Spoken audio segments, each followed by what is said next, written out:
कुर्बान जाइए कि मैं नहीं, कोई मजलिस का कोई हिंदुस्तान की पार्लियामेंट का संसद रत्न अवार्ड बैरिस्टर असदुद्दीन अवैसी साहब को इख्तियार मजबूर हो गया देने पे। इसलिए एक 15 रोजा शुमारा आता है बिखार हिंद, जिसमें उसने लिखा कि पार्लियामेंट में अक़लियतों की खुसूसन मुसलमानों की आबादी के लिहाज से कम 75 कोई टिकट देने के मसले पर अपने आप को कतराती है, तो वो तमाम जमातें बड़ी मुश्किल से जो 35 उम्मीदवार मुंतखब हुए member of parliament barrister Asaduddin Owaisi साहब पूरे जुनूबी हिंद से अकेले रहनुमा हैं, पूरे जुनूबी हिंद से कर्नाटक, तमिलनाडु, आंध्र प्रदेश और महाराष्ट्र चारों रियासत कभी खोली जिसमें अजहरुद्दीन भी शामिल है। और 7 मेंबर ऑफ पार्लियामेंट ऐसे हैं जिन्होंने 2 सवाल किए, तहरीरी, जबानी भी नहीं तहरीरी, और 12 अरकान पार्लियामेंट ऐसे हैं जिन्होंने अपने हल्कों के मसाइल, जैसे रेलवे लाइन का मसला हो या कोई फंड्स का मसला हो, ऐसे मसाइल हल होंगे। लेकिन पूरे हिंदुस्तान में बैरिस्टर असदुद्दीन वाहिद रुकने पार्लियामेंट थे जिन्होंने ताबा के मसले पर आवाज उठाया, कोटा के मसले पर आवाज उठाया, फिरका परस्ती के खिलाफ आवाज उठाया, गुजरात के कत्लेआम के खिलाफ आवाज उठाया, जेलों में मजलूम नौजवानों के मसाइल उठाए।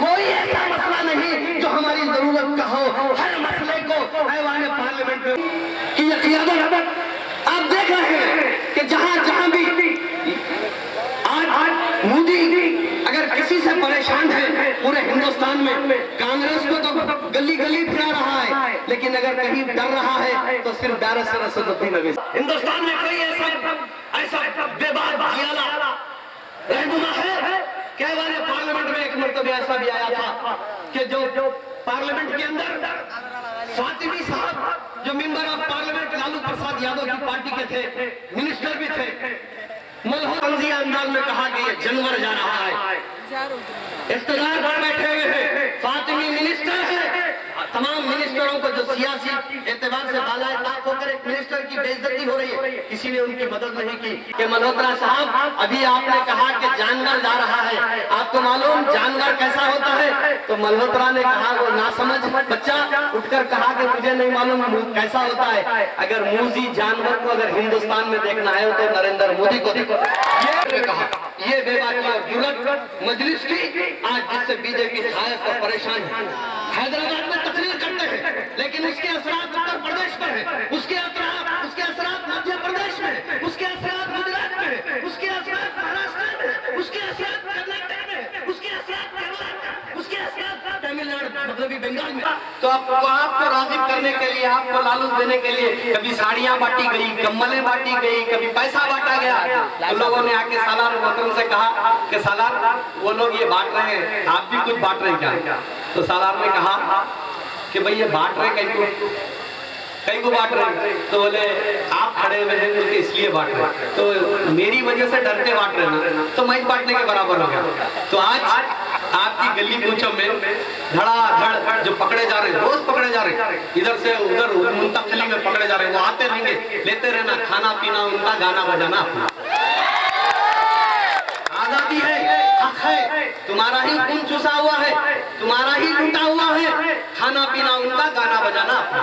इनको मुंतखब करो बगैर किसी इनको पे जुल्म, इन पे बोझ डाले के, एक दिन कुर्बानी देकर इनका साथ दो, इनसे एक पैसे का मुतालिबा मत करो, इनका साथ दो, और उसके बाद 5 साल इनसे खिदमत दो, 5 साल इनसे खिदमत दो, उनसे पैसे मत लो जो 2 महीने यानी 8 दिन में खत्म।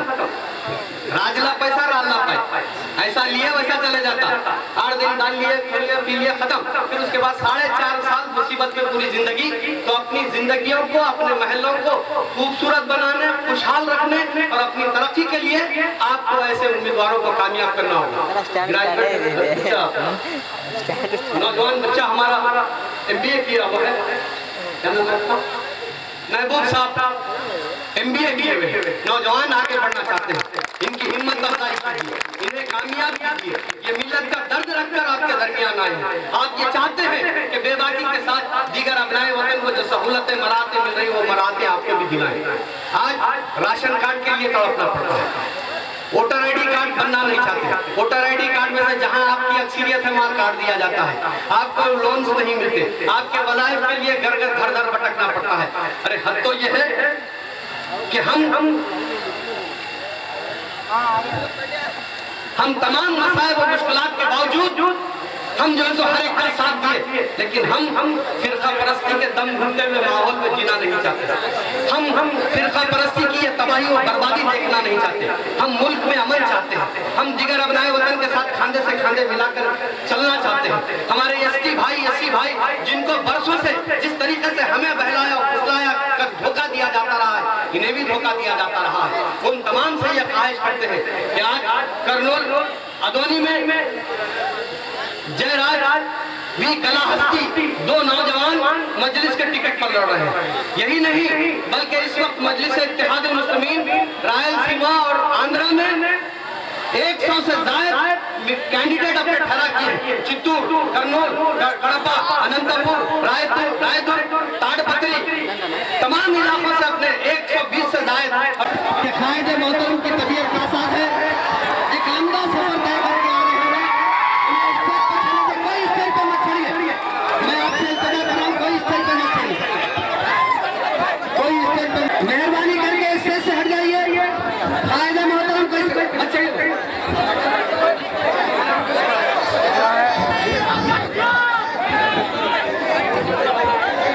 अकबरुद्दीन अवैसी आया कौन आया? कौन आया?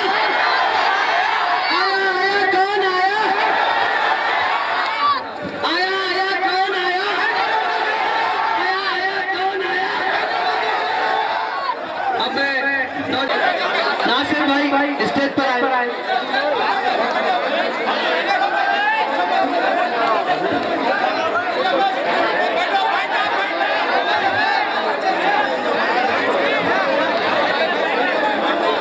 आप मेहरबानी करके बैठ जाओ, पीछे हट के बैठ जाओ। का टाइम है, अगर ये बैठ जाओ मैं तो साहब की तकरीर नहीं होगी। आप पहले बैठ जाए, सुकून से बैठ जाए। जमीन का आप के मजलिस इत्तेहाद मुस्लिमीन इस वक्त आपके दरमियान ये उम्मीदवार ठहरा की है।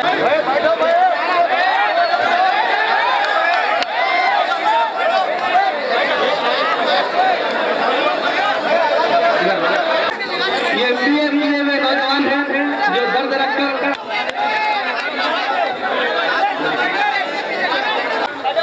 इलेक्शन का वक्त है और अगर हम ऑल इंडिया लेवल पार्टियां नजर आएंगी, कांग्रेस है, बीजेपी है, समाजवादी पार्टी है। देखें तो आंध्र प्रदेश की पार्टी है तो मुलायम सिंह यादव या फिर लालू प्रसाद यादव है तो उनकी भी पार्टी है। और फिर हम अगर आंध्र प्रदेश रेडियो की पार्टी है, अब ISR पार्टी आई है, ये भी रेडियो की पार्टी है। तेलुगु देशम है पार्टी, मशहूर है कि ये कम्माओं की पार्टी है। TRS तेलंगाना में है तो वो वेलमाओं की पार्टी है, मशहूर थी। अब वही प्रजा राज्य पार्टी के जो सदर थे उनके भाई एक नई पार्टी कोई सेना बनाए, जनसेना कुछ, वो भी काफियों की पार्टी है। तो आज मैं आपसे ये बात इसलिए कह रहा हूं कि हिंदुस्तान में हर एक की अपनी अपनी पार्टी है और हिंदुस्तान में सबसे बड़ी अक़लियत है, सबसे बड़ी माइनॉरिटीज है तो वो मुसलमान है। और मुसलमानों की तादाद 25 करोड़ की तादाद है। लेकिन हिंदुस्तान में ऑल इंडिया लेवल पर मुसलमानों की अपनी खुद की पार्टी नहीं है। और अगर है तो सिर्फ केरला में है और दूसरा आपके आंध्र प्रदेश में मजलिस इत्तेहाद मुस्लिमीन है। तो आप बताएं,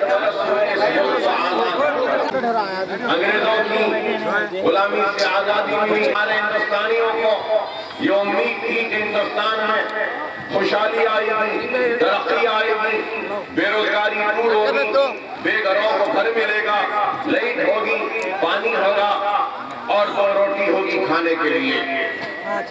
लेकिन आज 65 बरस की आजादी के बाद या फिर हालिया अरसे में सच्चर कमेटी की रिपोर्ट आई जो मुसलमानों के हालात के या उनके बस्तियों के हालात के हिसाब से तो सबसे बुरी हालात अगर किसी की है तो सच्चर कमेटी की रिपोर्ट ने कहा कि वो मुसलमान। कांग्रेस को वोट दिया, कांग्रेस से नाराज हुए तो जनता पार्टी को वोट दिया, जनता पार्टी से नाराज हुए तो फिर कांग्रेस को दिया, फिर कांग्रेस से नाराज हुए तो फिर नेशनल फ्रंट या जनता दल को वोट दिया और फिर उनसे नाराज हुए। रियासत आंध्र प्रदेश में भी हम कांग्रेस को दिए वोट, तो फिर कांग्रेस के बाद 1984 में तेलुगु देशम को वोट दिए और फिर तेलुगु देशम ने कुछ नहीं किया तो फिर हमने कांग्रेस को वोट दिया, फिर कांग्रेस को वोट दिया और कांग्रेस ने कुछ नहीं किया तो फिर तेलुगु देशम को दिया और फिर तेलुगु देशम 9 बरस तक रही तो फिर तेलुगु देशम हमारे हालात को, हमारी जिंदगी को सुधारने के लिए कुछ नहीं किया। आज आप बताइए कि ये मैं नहीं बल्कि सच्चर कमेटी की रिपोर्ट कह रही है कि हम सबसे कमजोर हैं, सबसे पीछे हैं। हमारी बस्तियां देखो, वहां पे कोई तरक्याती काम नहीं, आज भी हमारी बस्तियों में लाइट नहीं, आज भी हमारी बस्तियों में पीने का पानी नहीं, आज भी हमारे बस्तियों में बराबर का सीवरेज सिस्टम नहीं, ड्रेन सिस्टम नहीं, आज भी हमारे बच्चे रोजगार के लिए परेशान हैं, आज भी हमारे गरीब को घर नहीं मिलता है। ये हालात हैं और इन हालात के लिए कौन जिम्मेदार है? वक्त की हुकूमत जिम्मेदार है। वो लीडर जो सिर्फ इलेक्शन के वक्त हमारे दरमियान में आते, हमारा वोट लेते और वोटों के जरिए मिनिस्टर बन जाते या एमएलए बन जाते या एमपी बन जाते और उसके बाद पलट कर हमको नहीं देखते। तो आज आपको और हमको ये सोचना होगा कि जितना दर्द एक अपने को अपना होता है दूसरे को नहीं हो सकता, एक गैर का नहीं हो सकता। मेरी तकलीफ का एहसास आपको हो सकता है, आपकी तकलीफ का एहसास मुझको हो सकता है, आपको मुझसे मोहब्बत हो सकती है, मुझको आपसे हो सकती है, इसलिए क्योंकि हमारा रिश्ता एक गैर कुछ नहीं कर सकता। आज अगर मैं आपके दरमियान में हूं तो किस वजह से हो, क्यों हो? इसलिए हो कि हमको बताना है कि आज हमको हमारे लोगों को, हमारी पार्टी को जीतना होगा। हम नहीं चाहते कि हमारे आपस में 2 भाई लड़े, हम नहीं चाहते कि हमारा और तकसीम हो, लेकिन सवाल ये है कि मजलिस इत्तेहाद मुस्लिमीन आज क्यों आई? सवाल आएगा लोगों के जहन में। यहाँ बैठे लोग बोलेंगे कि अकबर साहब पहली मरतबा आए हैं तो इतने बरस क्यों लगाए यहाँ आने के लिए, और फिर आज क्यों आए हैं? पहले की बात अलग थी, आज की बात अलग है। पहले नहीं आए तो भी चलता था, आज आना जरूरी है। आप ये बोलेंगे कि पहले क्या था और आज क्या है?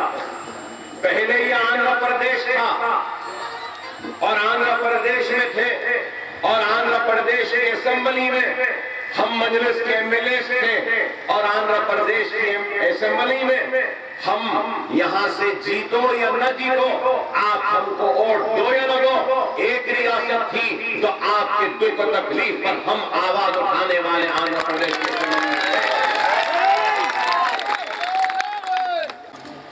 तो दिल के किसी कोने में ये बात तो जरूर रहती है ना कि चलो भाई ये लोग नहीं आते हैं, लेकिन मुसीबत आएगी हम इनके पास जा तो सकते हैं और मुसीबत के वक्त हमारे पास आएंगे और हमारे मसाइल को उठाएंगे।